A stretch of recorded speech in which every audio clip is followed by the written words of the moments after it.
سڵاو ڕێزبێەوە بینەرانی خۆشەویستی تلوزیۆنی کۆمەڵە لەگەڵتانم بۆ پێشکەشکردنی هەواڵەکانی سەر لە بەیانی ڕۆژی یەکشەمە سەرەتا سەردێڕی چەند هەواڵ. نادیاری چارەنووسی بانجکراوێکی خەڵکی کرماشان، مەترسی دیپڕکردنەوەی پەریا خاکی لە تورکیاوە بۆ ئێران، کۆبوونەوەی ناڕەزایی پەرستاران لە شاری زەنجان، کۆبوونەوەی کرێکارانی شاغڵ لە شێرکەتی بەرق، دەستبەسەرکردنی توندوتیژانەی شارومەندێکی بەلووج لە ئێرانشار، دەرکردنی کرێکارانی کۆمپانیا فرۆکۆڕمی جۆغەتای، گیان لەدەستان و برینداربوونی 6 کەس بەهۆی ڕووداوی کار و جێبەجێکردنی حکمی لەسێدارەدانی 5 زیندانی لە زیندانەکانی ئێران.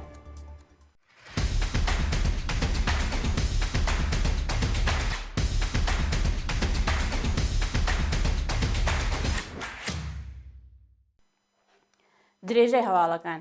نادیاری چارەنووسی بەنجکراوێکی خەڵکی کرماشان بە دوای هەوڵی دەستبەسەرکردنی نیسان نەسیری، شارومەندێکی خەڵکی کرماشان لەلایەن ئیدارەی ئیتلاعاتەوە باوکی نیسا دەستبەسەر کرا. تا ئێستا چارەنووسی دیار نییە و بە دوواداچوونی بنەماڵەکەی وەڵام نەدراوەتەوە. بەپێی راپۆرتی کانونی مافی مرۆڤی ئێران، هێزەکانی ئیدارەی ئیتلاعات بە مەبەستی دەستبەسەرکردنی نیسان نەسیری هێرشیان کردە سەر ماڵی ئەو بنەماڵە، بەڵام لە دوای گەڕانی ماڵەکەیان کاتێک ناوبراویان نەدۆزیەوە، باوکی بە ناوی عەلی ئەکبەر نەسیری تەمەن 70 ساڵ دەستبەسەر دەکەن و بۆ شوێنێکی نادیار ئەیگوازنەوە. سەرەڕای بە دوواداچوونی بنەماڵەکەی تا ئێستا کەس وەڵامیانی نەداوەتەوە. مەترسی دیپۆرتکردنەوەی پەریا خاکی لە تورکیاوە بۆ ئێران. ڕۆژی هەینی 27 ڕەزبەر پەریا خاکی وەرزشوانی خەڵکی شاری سنە لەلایەن پۆلیسی تورکیاوە دەستبەسەر کراوە و ناوبراو مەترسی دیپۆرتکردنەوەی بۆ ئێران لەسەرە. بەپێی راپۆرتی گەیشتوو، لە دوای دەستبەسەرکردنی پەریا خاکی قارەمانی مویتای خەڵکی شاری سنە لەلایەن پۆلیسی تورکیاوە مەترسی دیپۆرتکردنەوەی ناوبراو بۆ ئێران لە ئارادایە کە لە ئەگەری دیپۆرتکردنەوەی ناوبراو مەترسی ئەوە هەیە حکمی زیندانی درێژخایەن یان حکمی گرانتر بەسەریدا بسەپێنرێت. کۆبوونەوەی ناڕەزایی پەرستاران لە شاری زەنجان. ڕۆژی شەممە 28 ڕەزبەر پەرستاران لە شاری زەنجان دشت بە دۆخی خراپی پیشەیی و مەعیشەتی کۆبوونەوە و ناڕەزایەتیان دەربڕی. پەرستارانی شاری زەنجان لەگەڵ بنەماڵەکانیان لە بەردەم ئوستانداری ئەو شارە کۆبوونەتەوە. پەرستاران و کادری دەرمان نەخۆشخانەکانی زەنجان خوازیاری زیادکردنی ئاستی حەقدەست، تەزمینی ئەمنیەتی پیشەیی، چوونە سەرەوەی تعرەفەی پەرستاری، پێدانی ئیزافەکاری، پەرداختی داخوازیە دواخراوەکان، کەمکردنەوەی سەعاتی کار، دامەزراندنی هێزی کاری نوێ و ڕێگری لە کۆچکردنی کاردی دەرمان بۆ دەرەوەی وڵات بوون. کۆبوونەوەی کرێکارانی شاغڵ لە شێرکەتی بەرق. ڕۆژی شەممە 28 ڕەزبەر کرێکارانی شاغڵ لە شێرکەتی بەرق لە بەردەم بینای وەزارەتی وزە کۆبوونەوە و لە ئاستی جێبەجێ نەبوونی داخوازیەکانیان ناڕەزایەتیان دەربڕی. کرێکارانی ناڕازی لە بەردەم بینای وەزارەتی وزە لە شاری تاران خوازیاری بەرزبوونەوەی ئاستی حەقدەست، هاوسانسازی حەقدەستەکانیان، وەلانانی جیاوازیدانان و هەروەها تەزمینی ئەمنیەتی پیشەیی، پەرداختی داخوازیە دواخراوەکان و دابینکردنی بیمەی کارامە بوون. دەستبەسەرکردنی توندوتیژانەی شارومەندێکی بەلووج لە ئێرانشار. ڕۆژی شەممە 28 ڕەزبەر شارومەندێکی بەلووج لەلایەن هێزەکانی کۆماری ئیسلامیەوە بە توندوتیژیەوە دەستبەسەر کرا.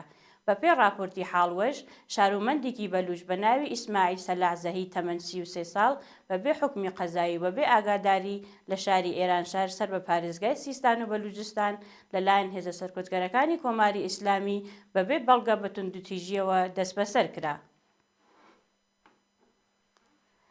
دەرکردنی کرێکارانی کۆمپانیای فرۆکۆڕمی جۆغەتای.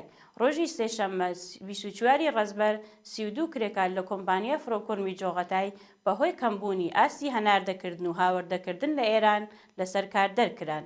بەپێی راپۆرتەکان 32 کرێکار لە کۆمپانیای فرۆکۆڕمی جۆغەتای لە پارێزگای خوراسانی ڕەزەوی بە بیانووی کەمبوونی ئاستی هەناردەکردن و هاوردەکردن لە ئێران بە ئاسانی لە ڕێکەوتی 24 ڕەزبەرەوە لەسەر کار دەرکراون و بەرپرسانی ئەو کۆمپانیایە وەڵامدەری کرێکارانی دەرکردوو نین و وێڕای ئەوە کە زۆربەی ئەو کرێکارانە خاوەن خێزان و لە دۆخێکی ساخت ژیان بەسەر دەبن.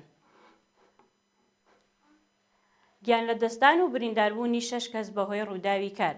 بەهۆی ڕووداوی کار و نەبوونی سەلامەتی شوێنی کار لە شارەکانی شوشتەر، مەشهەد و ئیسفەهان 3 کەس گیانیان لەدەستا و 3 کەسی تریش بریندار بوون. بەپێی ڕاگەیاندنەکان 2 کرێکار ڕۆژی هەینی کە بەهۆی تەقەی پاڵاوگەی پارس پترۆی شوشتەر بریندار بوون لە نەخۆشخانەی تاڵەقانی ئاهواز گیانیان لەدەستا.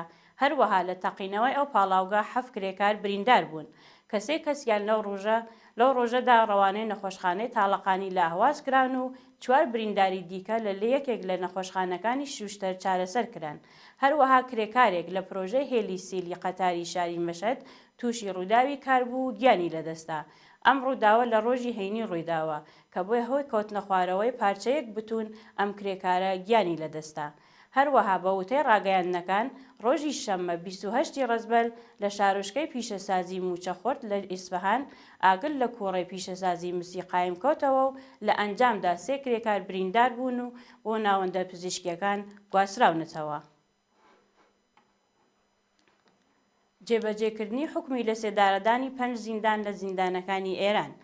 بەپێی راپۆرتی ناوەندی مافی مرۆڤی ئێران لە چەند ڕۆژی ڕابردوو سزای ئەعدامی چەند زیندانی لە زیندانەکانی چوارمەحال و بەختیاری، تەورێز و توربەتجام جێبەجێ کرا.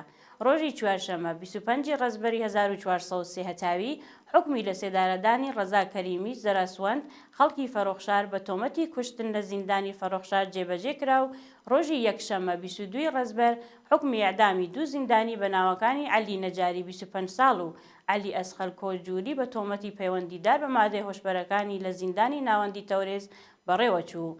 هەروەها لە ڕۆژی چوارشەممە 25 ڕەزبەر 2 زیندانی لە زیندانی توربەتجام بە ناوی حاجی ڕەحمەت ڕەحیمپور و ڕەشید عەتایی بە تۆمەتی پەیوەندیدار بە مادە هۆشبەرەوە لە سێدارە دراون.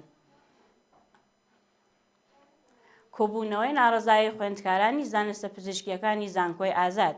ڕۆژی شەممە 28 ڕەزبەری 1403 هەتاوی خوێندکارانی زانستە پزیشکیەکانی زانکۆی ئازاد لە بەردەم مەجلیسی شۆرای ئیسلامی لە تاران بۆ ناڕەزایەتی دەربڕین بەرامبەر بە گرانی تێچووی مانگانەی خوێندن کۆبوونەوە. ناڕەزایەتی خوێندکاران هەفتەی ڕابردوو بەهۆی سێهێندە زیادکردنی تێچووی مانگانەی خوێندن لە 30 ملیۆن تمەنەوە بۆ 90 ملیۆن تمەن دەستی پێکرد و ڕۆژی شەممە خوێندکاران چوونە بەردەم مەجلیسی شۆرای ئیسلامی بۆ داواکاریەکانیان. بەڵام زانکۆی ئازاد هێشتا وەڵامی قەناعەت پێکەری بۆ ئەو ناڕەزایەتیانە نەداوەتەوە. و دوایین هەواڵمان سەبارەتە بە بارمتەگرتنی بڕوانامەی دەرچوانی پزیشکی لەلایەن ڕژیمەوە. ڕۆژی شەممە 28 ڕەزبەری 1403 هەتاوی کۆمەڵێک خوێندکاری پزیشکی لە بەردەم بینایی وەزارەتی تەندروستی وەک ناڕەزایەتی دەربڕین بەرامبەر بە فەرمانی قەدەغەکردنی کڕینی بڕوانامەکانیان کۆبوونەوە. بەپێی ڕاگەیاندنەکان بە گوێرەی ئەو فەرمانەی وەزارەتی تەندروستی لە 3 گەلاوێژ دەری کرد خوێندکاران ناتوانن بڕوانامەکانیان بکڕن و ئازادی بکەن. بە بارمتەگرتنی بڕوانامەی دەرچوان لە کاتێکدایە کە زۆرێک لە لاوان بەهۆی دۆخی نالەباری ئابووری، کۆمەڵایەتی و سیاسیەوە بە دوای جێهێشتنی وڵاتن و ئەمە هەوڵێکی ئاشکرایە بۆ ڕێگریکردن لە ڕۆیشتنی کەسانی خوێندەوار و کۆنتڕۆڵکردنیان.